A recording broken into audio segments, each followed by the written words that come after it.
ブラックキャッツの鉄道技術昔話第38回高速貨車脇1万の話。脇1万型貨車の話ということでね、お話をさせていただこうと思います。高速貨車がね、誕生した頃の国鉄を取り巻く環境ということで、こちらの方、運輸白書の方をね、見ていただこうと思うんですけれども、国鉄がね、高速貨車を誕生させたのは昭和41年でした。で、この時ですね、最初に試作されたのは脇1万ですけども、その後ね、国旗1万とか、レムフ、なでさね、1万っていうのはね、霊道車とかコンテナ貨車が誕生するんですけれども、その背景というのはね、名神高速に次ぎ東名高速も開通した頃でね、本格的なトラック輸送が幕を開けようとしていたっていうのが一つなんですね。国鉄の貨物輸送は球体連動したヤード系輸送が中心であり、近距離を中心に貨物輸送が侵食されている時代でした。当時ですね、もうすでに貨物輸送自体がですね、特に中距離、50キロ、100キロのね、100キロないかな、60キロ程度のね、距離っていうのは、もうどんどんトラックにね、取られてしまって、ローカル線なんかどんどんね、もう貨車が運ぶ荷物がなくなってしまうっていうね、そういう時代になってました。そこでですね、国鉄としても輸送の近代化、貨物輸送の近代化を図ろうということで、昭和39年2月14日にですね、国鉄本社内に貨車近代化委員会を設置し、その検討が開催されたそうです。輸送方式の近代化及び列車の高速化に対応して、かつ保安度を十分に備えたね、貨車のあり方とか、積載貨物の品質及び取引単位に適合する貨車のあり方、貨車近代化に伴う運賃、料金、そういった輸送制度ということで、この時にですね、もちろんコンテナ輸送だけに限らずですね、物資別適合輸送っていうのも出てくるんですけども、これはね、ちょっと今回省略させてもらって、また物資別適合輸送の話はですね、ちょっと別の機会にね、させていただきたいななんて思っています。国鉄はね、高速道路の延伸を見越して、調査、審議してきましたが、貨車近代化の基本方向についてはですね、おおむね、次のような中間結論を得たということで、昭和39年の10月の27日、第330回理事会において、以下の通り決定されましたというふうに出ております。その方向性としては、全国主要都市に貨物拠点駅を設け、拠点駅間に高速貨物列車を設定する。ね、列車の単位は600トンから1000トンとし、EF65 型電気の短期または充電牽引とするということですね。もう一つはですね、列車の速度は主要駅についてですね、貨物の有効時間帯ね、輸送に対応するために、主要トータル時間から最高速度110キロ以上とするというね、方針が決定しました。さらにですね、高速性能をね、備える必要性から、東電貨車は二軸ボギーとすると。ね。こういうふうな、今後の貨物輸送の形態をですね、コンテナ方式、もしくはパレット方式でいきますよということをね、こういうのが決定しました。脇1万貨車の施策ということでね、お話をさせていただこうと思います。まずですね、先ほど申し上げた基本線にのっとってですね、高速貨車の具体的な開発計画というのが検討されました。で、昭和40年の12月、ね、1965年12月ですね、をめどに高速コンテナ列車1編成を試作し、ね、県東海道本線で使用することになりましたと。その先行施策として脇1万形式の有害車が試作されることになりましたということで、この脇1万型はワム8万をベースにスペースを拡張してボギー車としたもので、同時期にですね、写真の脇5000型っていうのが誕生してるんですけれども、こちらはですね、脇1万をベースにね、85キロ系貨車としたっていうことでね、台車とかあとそのブレーキ装置ですね、の違いがあったということで、車両の中のですね、車室っていうのかな、の基本的な構造というのは同じになってます。で、脇1万はですね、空気バネを使用した貨車としてね、注目されますが、それはね、やむにやまれる事情があったということをね、知っていただければなと思います。その辺は詳細、これからお話しさせていただきます。高速貨車のね、事故の問題点パート1ということで、高速貨車脇1番のね、施策に関しての問題点ということで、当時の交通技術というね、文内書を参照しますと、その辺が記載されていましたので、少しね、引用しながらお話をさせていただこうと思います。高速貨車をね、考える上で考慮すべきこととしまして、走行安定性。こちらの方ですね。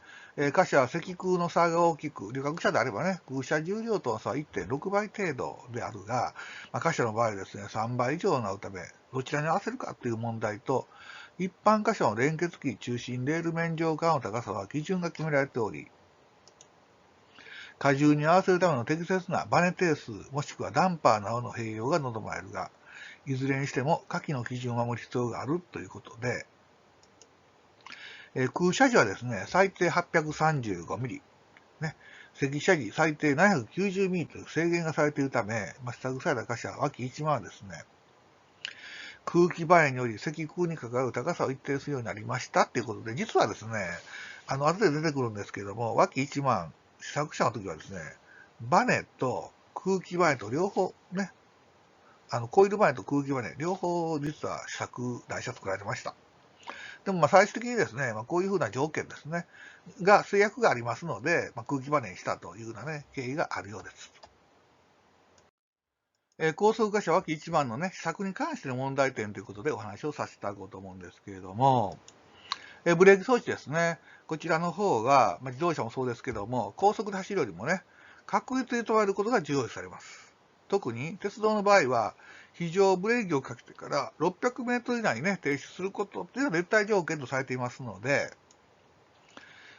特に貨車の場合、自動ブレーキっていうのが多くて、先頭からね、徐々にブレーキがかかっていく。そのため空想距離っていうのがね、増えることになります。高速貨車といえどもですね、その面をね、検討する必要があるとされておりね、検討の結果、高速系貨車のみで蘇生した場合は 100km 時。ただし、一般貨車にコンクールされた場合ですね、この場合は85キロに制限されることになりましたということですね。また空想距離を減らすために、電磁弁方式によりほぼ電車へ同時にブレーキ、CLE 方式っていうのがね、かかるように計画されており、電磁弁のジャンパー並びにね、直通管が設置されていましたということで、機関車や貨車などでですね、よく白いコックのついたね、ブレーキホースがあると思うんですけど、それ直通管は別名 MR 管なんて言うんですけども、呼ばれていました。それをね、つけるようになっていました。高速貨車の場合はですね、この自動ブレーキのブレーキ弁、ブレーキ管と直通管、実は連結機に直接つないでましたんでね、そういうわざわざそれをつなぐ必要はありませんでした。高速貨車の台車はね、2種類を試作っていうことで出てると思うんですけども、実はですね、先ほどですね、実は空気バネになりましたよっていうふうなお話させていただきました。ね、これ実は半分嘘で半分本当なんですけども、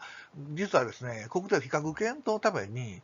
空気バネ台車の TR93 型っていうのと、コイルバネ台車の TR94 型をね、2種類を試作して、それでテストが行われたんですね。こちらの写真ですね。で、上が空気バネ付きの台車。で、下がね、比較のために作られたコイルバネ付きの台車です。で、最終的にですね、走行試験等でですね、空気バネが採用されたということで、その後ですね、下記の日程で走行試験などが行われましたということで、高速試験ですね、高速貨車速度試験というのが11月というか20日のね、日程で行われて、さらにちょっと細かく見ていきますと、東北本線の小山からね、宇都宮間で区間走行試験、蓮田から宇都宮間で長距離試験ということで、11月の4日から16日の間で行われたそうです。さらに、その時の編成ですね、65の機関車に脇1万つないで、那覇で20を試験車としてですね、同じく17日から20日に関しては、小山からね、宇都宮間で翼速ブレーキ試験というのが行われたそうです。脇1番型が空車の場合、積車の場合ね、さらに空気バネが正常時、パンク時などの条件で60キロから110キロのね、速度を変えるテストが行われたそうです。ブレーキ装置はね、特殊な装備にということで、高速貨車は問題点としてですね、ブレーキ装置にもね、配慮が必要でした。高速貨車の場合ですね、電磁弁制御用のジャンパー線などね、従来の貨車のブレーキホースよりもね、作業のね、が煩雑となってしまいました。ここですね。で、これが、空気感のところですね。で、高速貨車はですね、1両単位で他の貨車とね、連携する場合も考えられるため、従来のブレーキホースもね、省略できないという問題点を含んでいました。そこでもうそうした問題を少しでも軽減できると考えられたのが、ブレーキ管と連結機をね、一体化した連結機でした。下がブレーキ管ですよね。それでこちらの方ジャンパー線ということでね、こういうふうに考えられていました。ここね、連結器収入4つなのが空気ブレーキ管並びにね、元空気玉管。従来のブレーキホースは一般箇所を連結する際に使用しますということでね、こういうふうになってました。これ、最後出てきたのが、当時のね、脇一万の設計図というか、イラストというかね、見取り図ですね。あとですね、試作車はね、実は1両だけ作られたんですけども、ガードドアがですね、鋼製だったんですね。でね、ここに書いてますけども、試作車は緑色2号、湘南電車をね、緑色一色に塗られており、戸袋もワム8万と同じ鋼製で製作されたのが非常に重くてですね、具合が悪かったそうです。そこで、量産車ではね、アルミ製品に変更されてます。っていうのがね、結構重たかったんで、予定重量にね、超えちゃったみたいなんですね。で、イラストはですね、当時の資料を元にですね、エクセルで作ってみたもんなんで、大切なもんじゃないんでね、突っ込みどころ満載だと思うんですけども、一応こんなイメージでした。本当に緑色一色でね、塗られたんですね。で、こういうふうな車両だったということをね、知っていただければと思います。で量産車はですね、先ほど申し上げた通り、アルミドアに改良されまして、無塗装となってね、よくミラーさんもね、ミラーとかである、ね、よく目立つね、銀色の車体になりました。こういう感じですね。で、その後、試作車もですね、実は量産化車と同じようにですね、アルミの色に変更の上ね、やっぱウグイス色に変更されたそうです。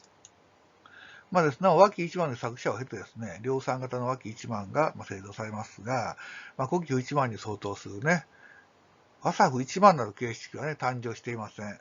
ね、その後の脇8000ではですね、ワサフ8000が誕生しているわけですけれども、その辺はね、ちょっと歴史の中で、とりあえず脇1万っていうのはあくまで作者的なね、意味合いが強かったんかなとか、コントラ車と並結して走らせようっていうね、意図があったのかわかりませんけれども、結果的にですね、100キロ経過車のこのワム1万のね、環球車っていうか、環球車付きの貨車は誕生しませんでした。ただ並行してですね、当時、二軸の高速貨車の開発が進んでましたんでね、場合によっては脇1万に関しては、その二軸の高速貨車をつけようとしてたのかもしれません。参考文献としてこういうのを参照させてもらいました。